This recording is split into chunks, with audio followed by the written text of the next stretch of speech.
क्या आपने कभी सोचा है कि खुशी सिर्फ बाहर की चीजों पर निर्भर नहीं करती, बल्कि हमारे दिमाग की वायरिंग पर भी निर्भर करती है। आज हम जानेंगे कुछ डेली रिचुअल्स के बारे में जो आपके मस्तिष्क को लिटरली रिवायर कर सकते हैं और आपके जीवन में स्थायी खुशी ला सकते हैं। ये तरीके न केवल साइकोलॉजी और न्यूरोसाइंस पर आधारित हैं, बल्कि फिलॉसफी भी बताती है कि खुशी भीतर से आती है। पहली बात, मॉर्निंग माइंडसेट। सुबह की शुरुआत हमारे मस्तिष्क के लिए सबसे महत्वपूर्ण समय होती है। जब आप दिन की शुरुआत ग्रेटिट्यूड के साथ करते हैं, जैसे 3 चीजें जिनके लिए आप थैंकफुल हैं, तो आपका ब्रेन डोपामाइन और सेरोटोनिन रिलीज करता है। साइकोलॉजी इसे पॉजिटिव प्राइमिंग कहती है। ये साधारण अभ्यास आपकी सोच को सकारात्मक दिशा में मोड़ता है। फिलॉसफी में भी कहा गया है कि जो दृष्टि से देखता है वही जीवन अनुभव करता है। इसलिए सुबह की सोच आपके पूरे दिन का फाउंडेशन बनाती है। और दूसरी बात, mindful breathing and meditation.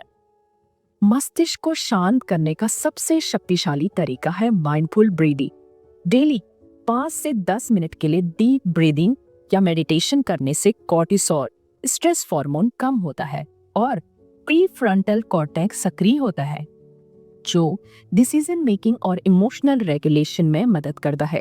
Science कहती है कि ध्यान करने से न्यूरॉन्स के बीच नई कनेक्शन बनती है, जिससे आपका मस्तिष्क स्ट्रेस रेजिलिएंट बनता है।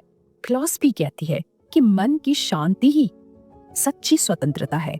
ये छोटे रिचुअल्स आपके दिमाग को लिटरली हैप्पीनेस मोड में स्विच कर देते हैं। तीसरी बात, मूवमेंट एंड फिजिकल एक्टिविटी। शारीरिक गतिविधि सिर्फ शरीर के लिए नहीं, दिमाग के लिए भी जरूरी है। एक्सरसाइज करने से एंडोर्फिन्स और सेरोटोनिन लेवल बढ़ते हैं, जो नेचुरल मूड बूस्टर्स हैं। रिसर्च बताती है कि हर रोज 20 से 30 मिनट की हल्की activity, walking, yoga, stretching, dementia और डिप्रेशन के रिस्क को कम करती है। फिलॉसफिकली, जो शरीर में ऊर्जा है वही मन में ऊर्जा को भी फीड करता है। इसलिए डेली मूवमेंट आपके मस्तिष्क के वायरिंग को पॉजिटिव इमोशंस के लिए तैयार करता है। चौथी बात, रिफ्लेक्शन एंड जर्नलिंग। दिन के अंत में थोड़ी देर के लिए रिफ्लेक्शन या जर्नलिंग करें। आप जो अनुभव कर रहे हैं उसकी ऑब्जर्वेशन और ग्रेटिट्यूड लिखना आपके हिप्पोकैम्पस और प्रीफ्रंटल कॉर्टेक्स को पॉजिटिव न्यूरल पाथवेज बनाने में मदद करता है। साइकोलॉजी कहती है कि सेल्फ रिफ्लेक्शन से सेल्फ अवेयरनेस बढ़ती है और नेगेटिव थॉट्स लूप्स टूटते हैं। फिलॉसफी भी बताती है कि अपने जीवन का लेखा जोखा लेना, सोचना, समझना और स्वीकार करना खुशी का मूल है। ये छोटे छोटे daily rituals, gratitude, meditation, movement, reflection आपके मस्तिष्क को सच में रिवायर कर सकते हैं।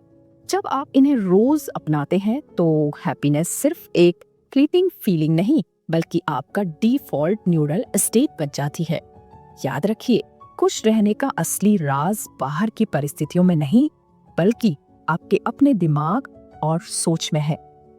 आज से एक नई आदत शुरू कीजिए। अपने मन और शरीर को प्रशिक्षित कीजिए कि वह हर दिन खुशी, शांति और संतोष की ओर बढ़े, क्योंकि असली ट्रांसफॉर्मेशन तब आता है जब हम खुद के अंदर बदलाव लाते हैं। तो ये छोटे छोटे daily rituals, gratitude, meditation, movement, reflection आपके मस्तिष्क को लिटरली रिवायर करते हैं। जब आप इन्हें रोज अपनाते हैं तो हैप्पीनेस सिर्फ एक भावना नहीं, बल्कि आपका डिफॉल्ट न्यूरल स्टेट बन जाता है। याद रखिए, खुशी बाहर की चीजों पर निर्भर नहीं करती, ये अंदर से आती है। आज से शुरू कीजिए, अपने मस्तिष्क को ट्रेनिंग दीजिए कि वो हमेशा खुश रहे।